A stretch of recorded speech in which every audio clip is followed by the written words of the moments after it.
Neftçinin U16 komandası AFFA'nın təşkil etdiyi U16 liqasında növbəti oyununu keçirib. Komandamız 27-ci turda Sumqayıt klubu ilə qarşılaşıb.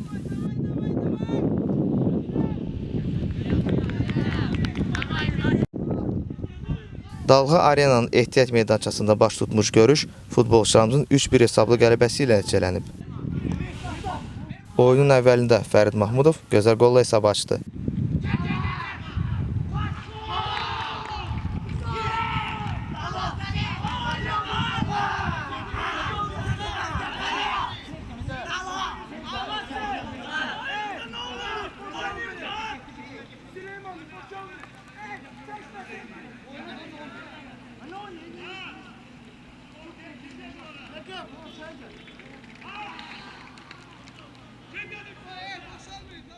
Fasiləyə də komandamız daha bir qol vurdu.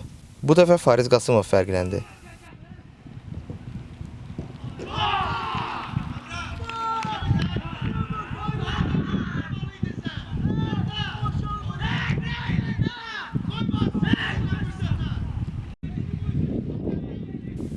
İkinci hissədə Mehman Mənsimovun sayəsində daha bir qol vuran Neftçi qələbəni təmin edib.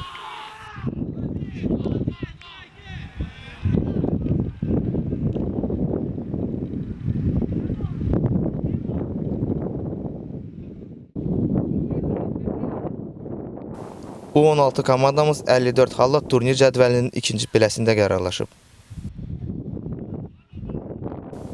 Oyundan sonra baş məşqçi Bəxram Şaquliyev və komandanın kapitanı Seymur Əliyev fikirlərini Neftçi TV-yə bildiriblər.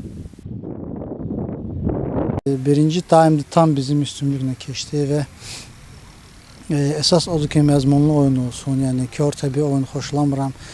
Bizim əsas məqsədi odur ki, əsas komanda gələcəkdə oyuncular verək.